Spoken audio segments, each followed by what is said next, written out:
Welcome back to the Speaking and Communicating podcast. I am your host, Roberta. If you are looking to improve your communication skills, both professionally and personally, this is the podcast you should be tuning into. And by the end of this episode, please remember to subscribe, give a rating, and a review. My guest today, who I'm very honored has joined us on the show, he is the author of the best-selling book, The Gift of Pain, a memoir about his life and the journey and the lessons that he has learned that he continues to share with us on his journey in business and in person. He is a speaker and he is has been an entrepreneur for 32 years. Please help me welcome Tony R. Kitchens to the show. Hi, Tony. Hello, Roberta. Thank you for having me and look forward to speaking with your audience today. Thank you for being here, for taking your time to be with us. Now tell us a little bit about yourself. Absolutely. Probably most importantly, I'm a dad and a husband. Those are my two favorite and most important roles in life. Besides that, I recently wrote a book entitled The Gift of Pain, as you mentioned. And that particular book came about at a very difficult time in my life when other people would probably want to throw in the towel. But I decided that I needed to take what I was dealing with and make it productive and use that energy and that fuel to do something more than I had ever done, which is to be totally transparent and open with my life in hopes that other people will learn lessons along the way. Mm-hmm.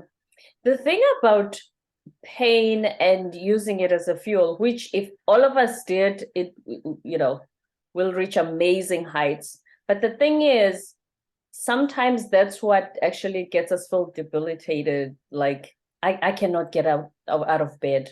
The pain is too much. How do you change the narrative to make it the fuel that helps you achieve the great things that you have? I believe one of the things is understanding what your goals are in life and clearly defining what your goals are in life. So in my particular case, I've always set goals that were very high and difficult to obtain because I know that down the road, it was going to make me a better person if I did attain those goals.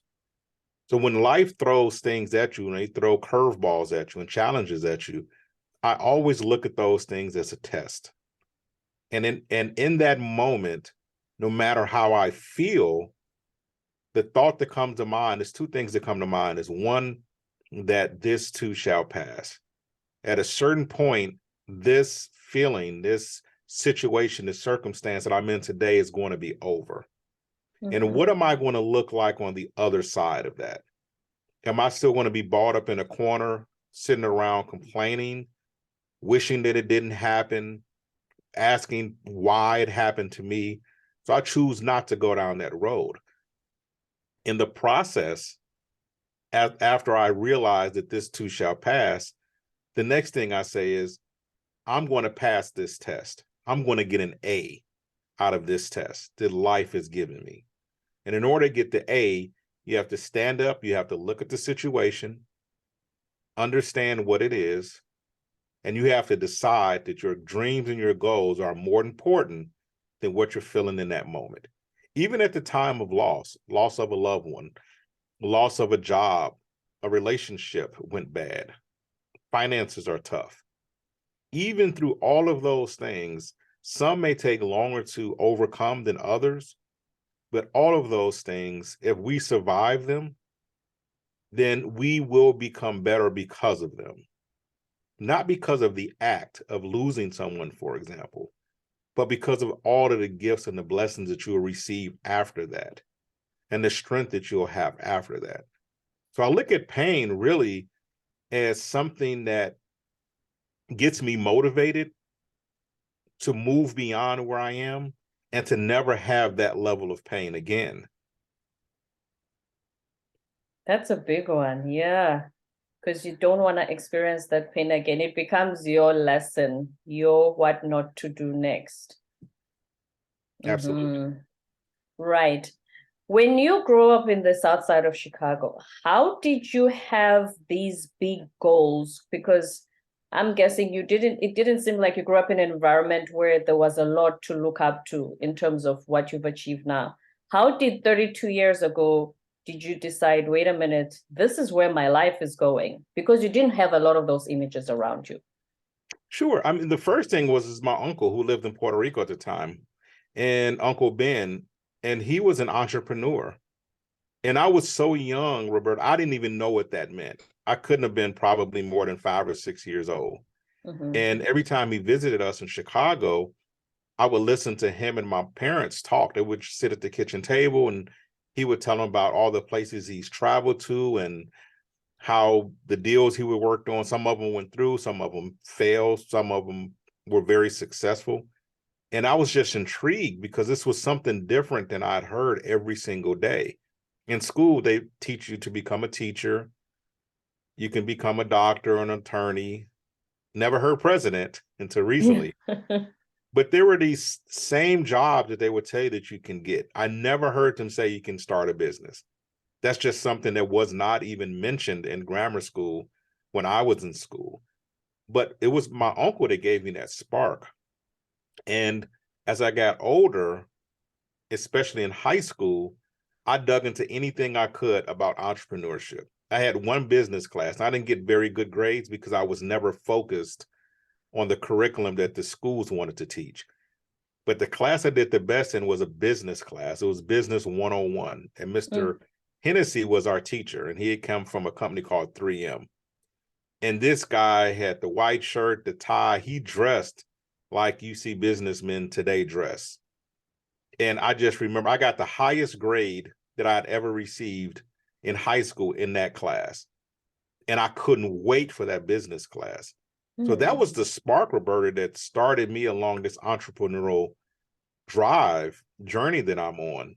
And as most of us can probably look back and attest to, most of who we are today was rooted in who we started to be developed as a child. Right. For good or bad. We bring that stuff with us. And fortunately for me, I brought the passion and the fire and the desire to be an entrepreneur through life to this point. Which brings my next question.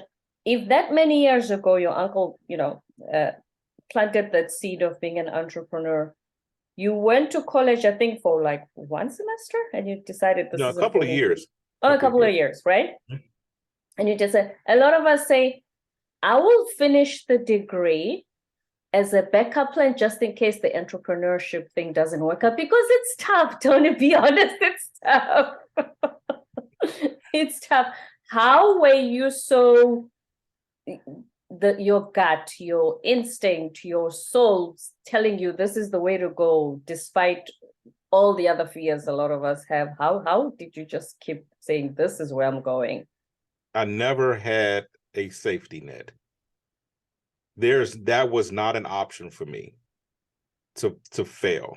Even to today, I have no safety net. I'm 100% in.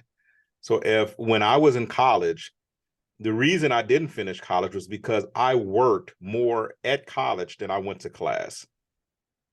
I worked in the computer affairs department in college. And I literally was in the labs all day, every day, morning, noon, and night, learning the technology, working at the help desk, helping fix people's problems, learning so much from other experiences that people had. And that's what I really did in college. So even though the courses that I took would have taken me down the road to become a programmer, I don't want to be a programmer. I want to be an entrepreneur focusing in technology somehow, some way, because that's what I loved. And at that particular time, there was no marriage between the two. And I had to make that. Mm-hmm. And I focused completely on learning technology and everything around it.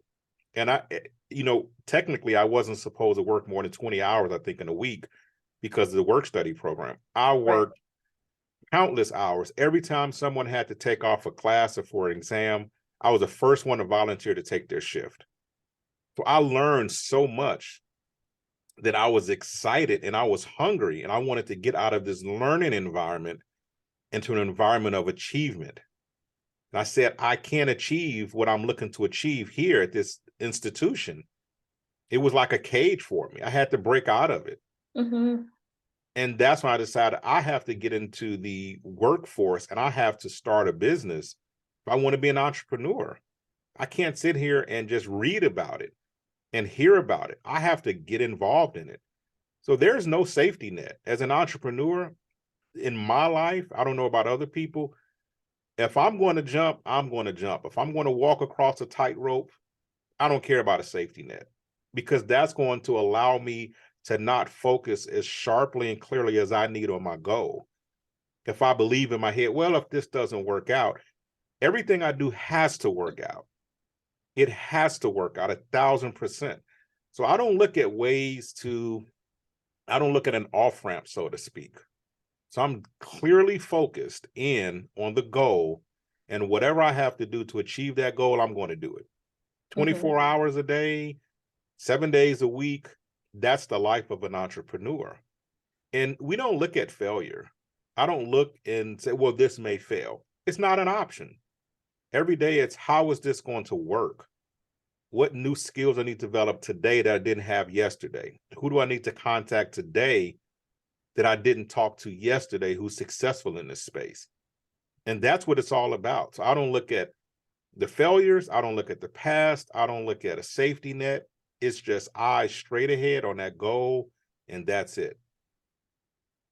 That is what a lot of people want to do, but somehow I don't know if we don't have the courage to, or the fear of in case it doesn't work out and you have kids, I have a mortgage. What if 1 month I can't pay the bills? What's going to happen? Because I think a lot of us do know what we love to do, what gets us as excited as you were with computers. You know what I mean? What's scarier, though, than all of those things you mentioned, a mortgage and kids and everything else, what's scarier than that to me is not becoming the person that you were meant to be. That's terrifying. What if you don't become the best version of yourself? What if you don't give it 100% in this life? What are you left with? Because I tell you, dreams will become nightmares if you don't follow them.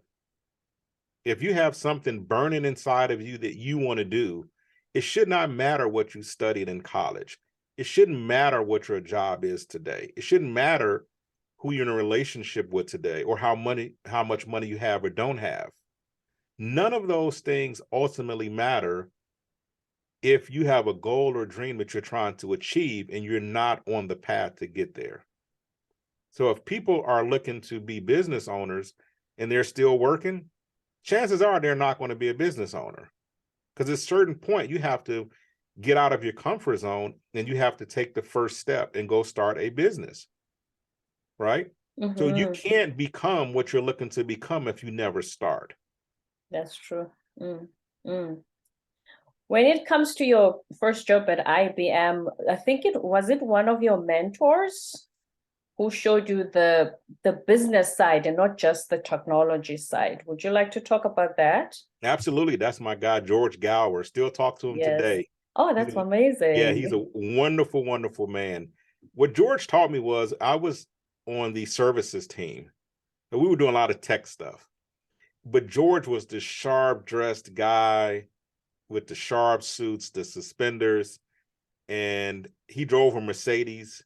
He looked like the sales guy. He looked like the account rep, right? The marketing representative, I think their titles were at that point. But he looked like the businessman that I had seen in every magazine that I read up until that point, that was described in every business book that I ever read. He was that person. And I had the ability, and I was blessed enough to be able to sit literally in the same room with George. His desk was not far from mine. And I had to overcome the fear of rejection and walk up to him and say, hey, George, I want to be a business person. That's my goal. I want to be in business.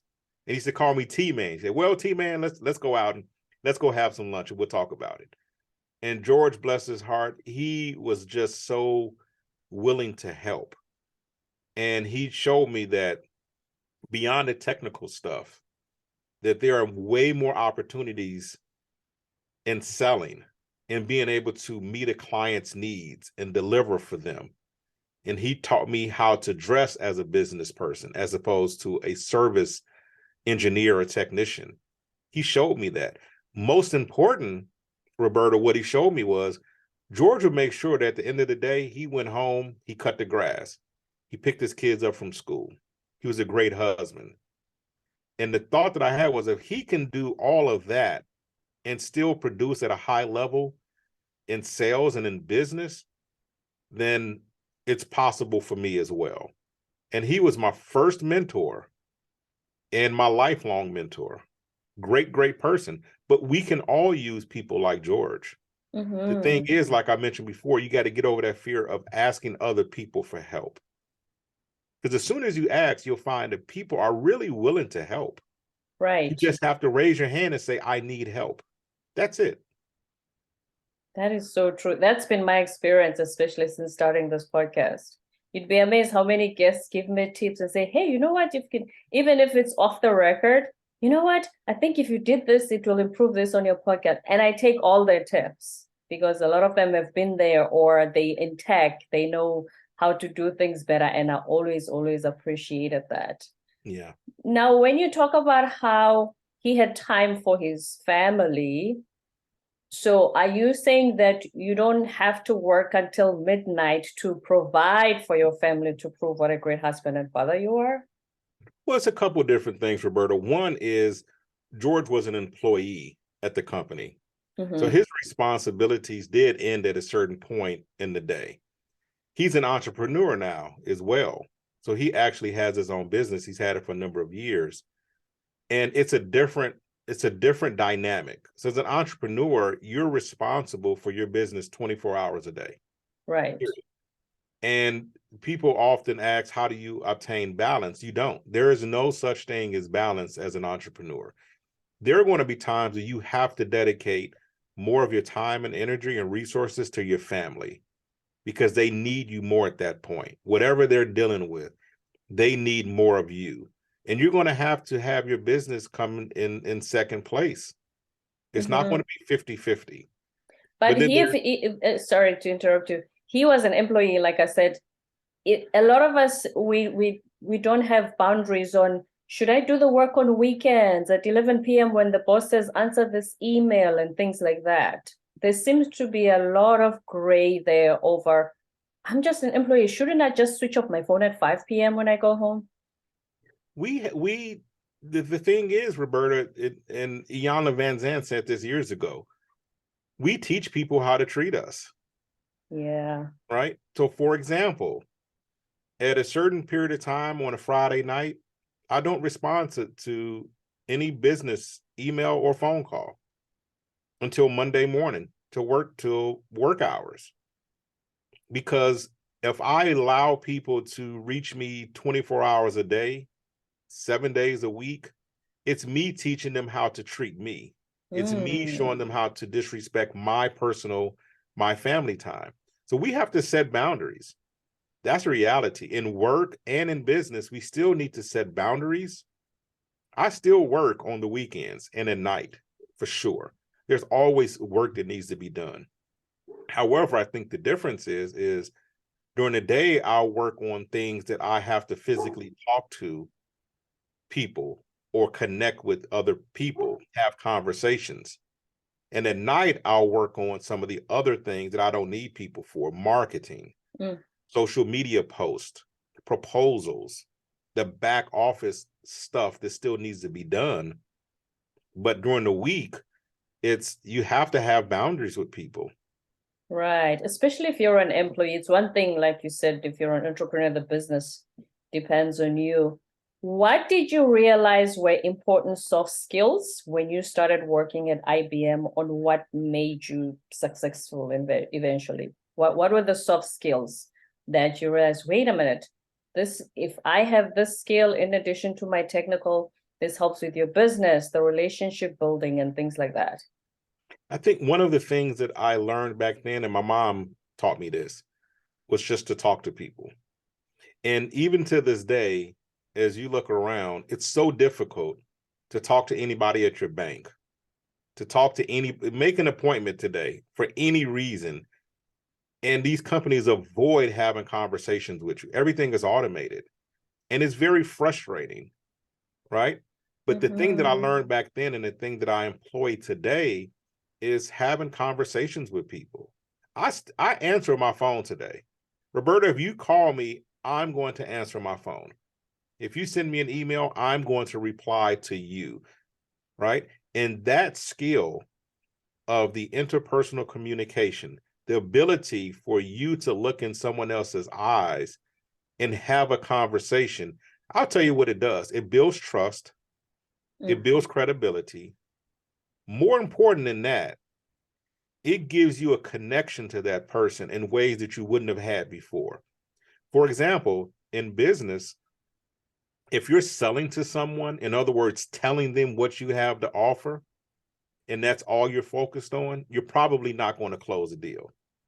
In business, if you're looking at someone eye to eye, or you're having a direct conversation with someone and you listen to them, they will tell you exactly what it is that they need. And your Right. job as an entrepreneur is to find a solution for them. That comes from a conversation. You can't do that in email. You can't do that on a social media post. Or That's a a recited relationship. script of, okay, when you sell this air fryer, this is what you say to Tony. Exactly. It's the Mm. relationships. The most valuable business relationships I've had in my entire life, have come from me sitting down at a meeting with another company, representatives from another company, and them telling me what their needs were, and me and my company coming up with solutions. And it was all a conversation. And then when we agree in principle, then we draft up a statement of work or a scope of services. We issue a proposal or a quote, and they sign off on it. And then you cash your check and then you go save the world. Mm. But it starts with a conversation. And that's what's missing from business today. In life, that's the soft skill that I wish more people had and respected.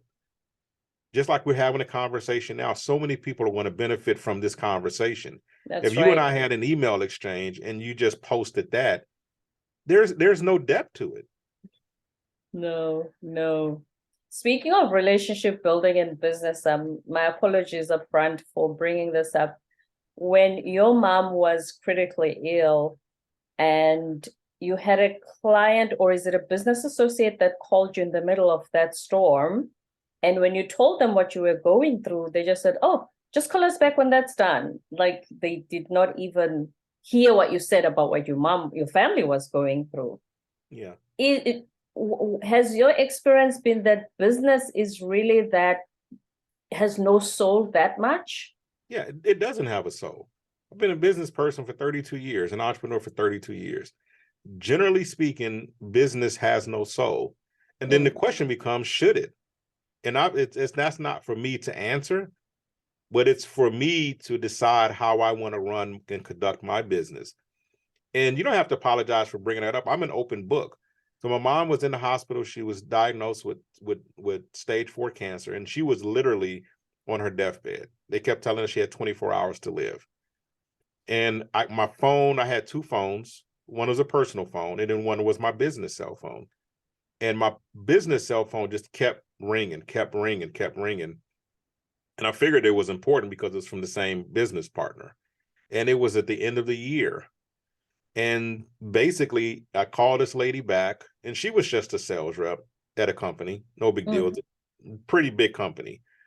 And she said, well, we're closing out our end of the year. We need you to hurry up and invoice us for this stuff.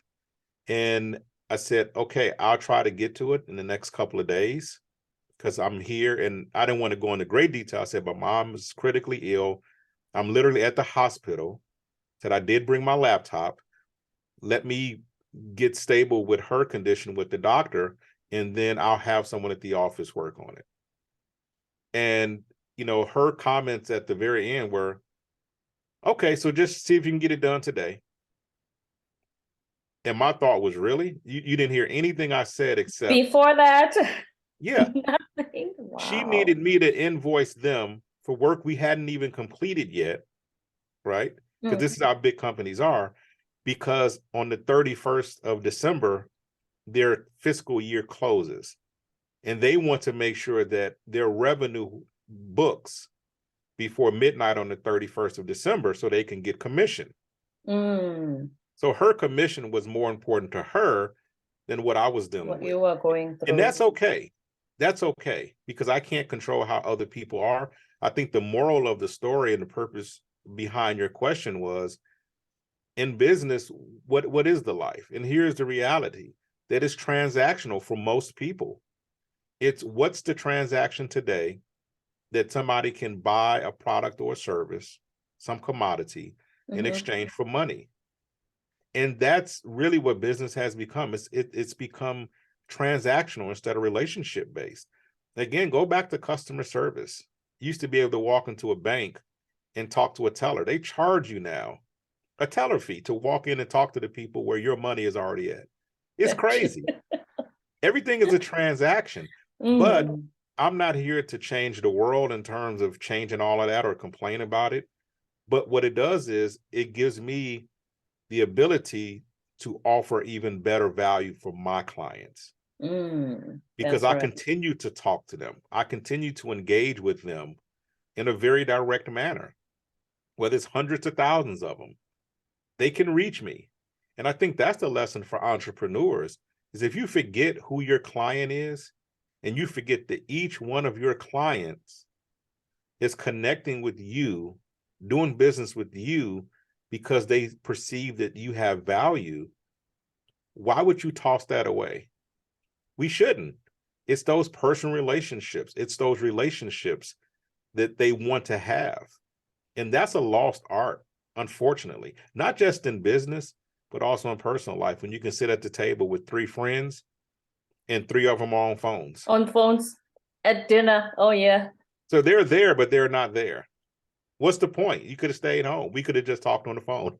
You probably would get more attention that way. When you're on the phone, because they're on the phone, right? Exactly. And by the way, disclaimer from Tony and myself, we're not saying that, we know that business exists to make money, that we're not discounting that at all. We're not underestimating how important that is, but the human element is what we're trying to focus on. So my question is then, how was your relationship with that with that company? Did it affect it at all, or you just thought, you know what, as long as our company makes money, I don't care how she spoke to me, let's just focus and put feelings aside? Yeah. Well, the reality of that particular engagement was we were on a long-term contract, 5 to 7 years. So you can't just unplug, right, from that relationship. And she's just one person that we dealt with out of probably 100 people at that particular company, right? But what it did was it confirmed what we already knew, which was they view this relationship as a transactional relationship. And we said, okay, no problem. We'll just make sure that we dot the I's and cross the T's. We'll do everything the contract states. But when it comes time for us to do a favor, which they often ask for, this $17 billion a year company, they often ask for favors from us little guys. We just politely said, if it wasn't in the scope, we're not going to do it. And we just because we don't have that relationship. Yeah, we just maintain a transactional relationship, which is what they've basically ultimately showed us that they were about. And that's okay. Again, that's not a knock to them. What I'm saying is again, going back to the statement, we teach people how to treat us. That's all. And I'm all in. We were all in on other relationships. We went way above and beyond what we were scoped and contracted to do, because our goal is to deliver the best service possible. And I think that's the lesson. No matter how other people show up in the world, you can't control that. But you want to make sure you deliver the best version of yourself. You deliver the best product or service offering that you're required to, that you're contracted to do. And you can't take this stuff personally. I didn't Mm-hmm. take it personally because she didn't know me personally. I just asked for a little bit of latitude. She wouldn't extend it. And I said, okay, no problem. And here's the thing, Roberta, I got the work done. I called back to the You office. still showed up, Absolutely. Because that's contractually what you obligated. do. Yes. I called to the office. They got everything invoiced. The lady made her commission. Everybody was good. No Mm-hmm. hard feelings whatsoever. But I think the moral of that story was don't expect in business and in life other people to be equally yoked as you are in your emotional responses, in your business responses, right? Maintain your level of integrity and dignity. You have to maintain that no matter what the world presents to you. And Because no your matter what reputation is at stake. Yeah. absolutely. Your personal reputation, business reputation, and now we have social media. If you say something that I'm not happy with, I'm just gonna go on Twitter and say Tony Kitchen said this to me. You're gonna be trending. Yeah, You yeah. don't want that. So do your best, show up as your best, and do what's necessary, Yeah. going beyond. Because Yeah. remember, the goal is an important thing. My Yes. goal wasn't to please them. My business goal was really far from that one engagement, that one relationship. We had several really big clients. Mm-hmm. But the important thing is what's the goal that I had for the business? What's my personal goal? And Right. what are my dreams? And I couldn't let this little incident derail those things. So that's just a speed bump. You continue on your journey. And again, in business, you have to get tough because people don't care about other people in business. They don't care what you're dealing with. And probably they shouldn't, right? Because they're looking for. They came there for the business reasons. Yes, of Yeah, course. exactly. Yeah. Yeah, and you can't be emotional about that because if you Mm-mm. do, that's when you're going to give up. And you don't give up, you don't quit. Yeah, don't quit for sure. You and your family have traveled to many parts of the world. And you said travel is your best teacher, which is something I've also said. This is the third country I live in. I said, travel is your best teacher. Would you like to talk to us more about that? It is. Back in 2015, my wife and my son and I decided that we would start our annual road trips. And before then, we had many people visit us in Puerto Rico every year. We had, big family gatherings, and we were just a little tired of that because it just took up so many resources, time. When people left, I would sleep for days, right? And it was at a certain point where we wanted to do a big road trip. So what we did was we bought a van, a conversion van, so we would have space. And we started in 2016. We did road trips 16, 17, 18, and 19. We hit 48 states during that time, driving, many of them several times. The only ones we didn't hit was uh, Hawaii and Alaska. So Oh, we didn't hit outside the those two. continental US. Oh, yeah, Exactly. So we yeah. did the Okay. lower 48. Mm-hmm. And during that time, we traveled to, I believe, 7 or 8 countries as well. We flew. And what we were really trying to do is make sure my son saw the world, for him to meet people who didn't look like him, for him to experience cultures that he had not had previous experience with, for him to try food and song and dance and learn the ways that people around the world lived. And it became an amazing experience for all of us. An interesting thing, Roberta, when we look at TV today, we can look at a movie, and almost every single movie we say, oh, look at that. I remember that street. Oh, Yeah. we remember that building. When I first went to New York, do you know how exciting it was to be at the top of the Empire State Building? I remember I had my sleepless in Seattle moment. Exactly. But you Yeah. learn so much from that's the best thing I've ever spent money on in my life. I don't remember Mm-hmm. half the stuff that I bought, but I remember literally the experiences that we've had around the world. And I tell people, spend your money on experiences, not things. And the empathy that you would develop for people around the world and even for people who are in the States. Because I tell you that we talked about this a little bit before, but people have the perspective that America is the greatest country on earth. You have to ask yourself, what criteria are you using to make that determination? Because I've been to countries where they wouldn't want to leave their country for anything. They love their country, and they have just as much pride in their country, in their community, and their people that we do in the US. So I believe ultimately that travel will teach you a lot more about yourself and a lot more about other people than probably anything else that you can do, anything else you can spend money on. The self-awareness, yes. I find that my living in South Korea, especially because that was the first time I got out of South Africa, it's learning about myself. I was like, I thought I wanted that, and I was told I should want this, but hey, wait a minute, do I? Because I don't feel that way, right? You learn so much about yourself. Yeah. And another thing, Roberta, in the United States, most people in the United States speak one language.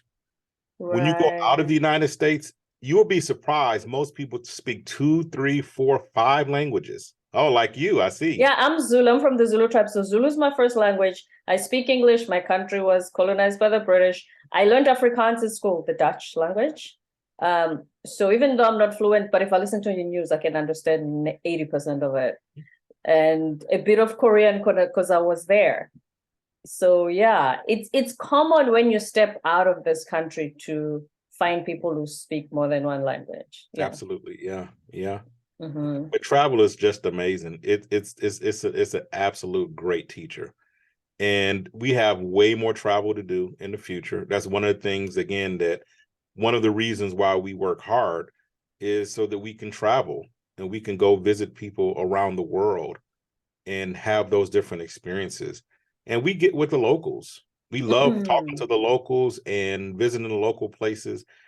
And also, Roberta, to sit down at the little outdoor cafes or in a park and just people watch. Right. That is just grab a cup of tea. Observing a different culture. Yeah, it's amazing. Yeah. It's amazing. Yeah. But again, Roberta, when that's the importance of having a why. So when you ask about the pain early in the conversation, how do you deal with painful situations? That you have to have a reason why you're doing all of this stuff.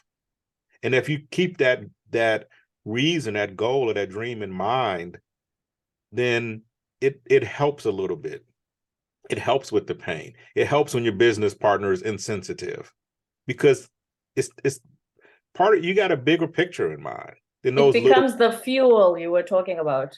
Absolutely. Yeah. Yeah, that is so true. Tony, a lot of people lost loved ones during COVID. You detailed very much the pain you felt when you lost both your mom and dad. What can you say to those people who recently lost loved ones during COVID to find the courage to keep going, to still focus on your goals like you did, despite that level of pain, because it's unbearable? Yeah, it's very difficult. And I just lost a cousin recently, young cousin, 26 years old. And I was at his funeral not long ago, about a week ago, and looking at my young cousin, who's like a sister to me, and losing her first son, her first child. It's, you can't even describe it. And there's nothing that you can physically say. No matter how many losses you've experienced, you can't console a parent who's lost a child. And the reason I mention that is because even though when my dad died, it was very difficult. When my mom passed, I was there. I was holding her hand when she passed. I haven't seen a level of pain like a parent losing a child. I've never seen or experienced that firsthand, right? And the thing that I would tell you is there are levels of pain that people go through. So I don't want to make a blanket statement to say we'll get over it. But here's the thing that I know for sure. I know this absolutely for sure, that every single day that you continue to live, I'm not going to say it gets easier because I don't necessarily feel that's the case. But every single day that we live and we continue to move forward, we figure out ways to manage our emotions on a daily basis. Because your emotions today may be very different than they are a year from now. I think the other thing I would say is be comfortable with how you grieve. Don't let anybody tell you what you should do or what you shouldn't do. You have to be very aware that your situation is unique. It is unique because it's happening in your life. You're experiencing it as opposed to witnessing someone else going through it.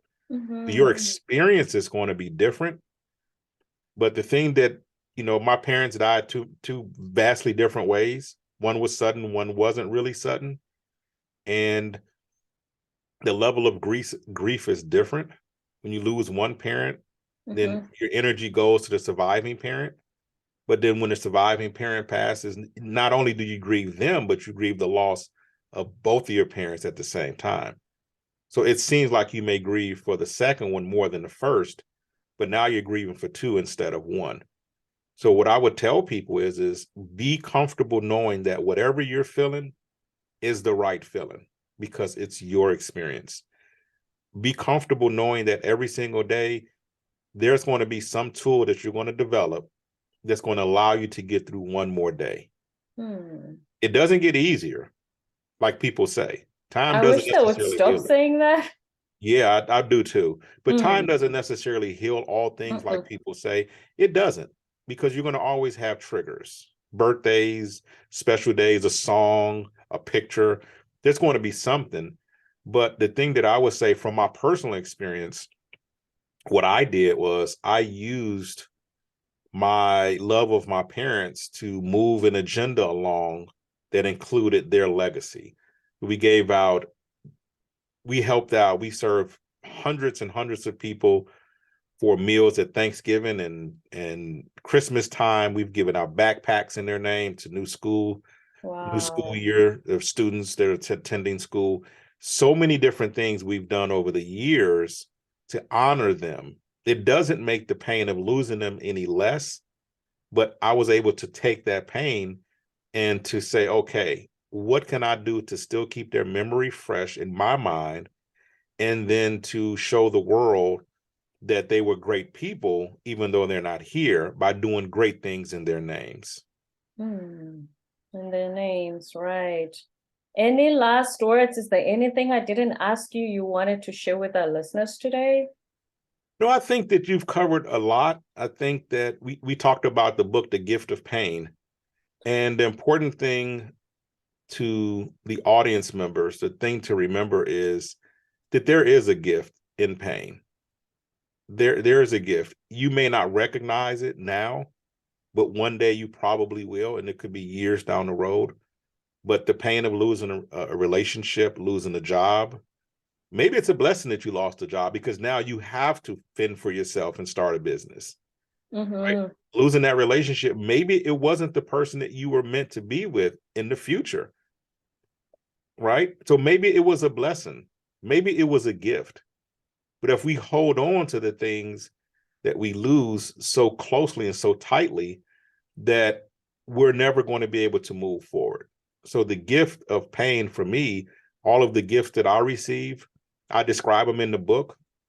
I didn't want to write about a whole bunch of stuff that I acquired over the years and success and all of that. I really want to focus on a few difficult times and how I was able to move through them, and how life continued, how business continued and grew in the midst of those challenging times. So it's inspirational. It's aspirational as well for people to want to do a lot more. And I think everyone who's read it so far has told me that it feels like a conversation between them and me. Yeah. Yes. It feels like you were not only relating your life story, but helping me not only through the journey, but understand why you shared some of the things in your life that you shared. Yeah. And men typically don't do that, from what I hear. Right. But it's And okay. Right. Words of wisdom from Tony R. Kitchens, best-selling author of The Gift of Pain, speaker and entrepreneur for 32 years. Tony, thank you so much for spending your time with us today and for sharing your insights and your story. Thank you, Roberta, for having me. I really appreciate it. And I look forward to hearing from your audience members. I do return calls and emails. I'm glad, because the next thing I was going to ask is, where do we find you in the internet? Anything that you want to share with us where we can reach you if we want to send you emails and calls? Absolutely. TonyRKitchens.com. is my site.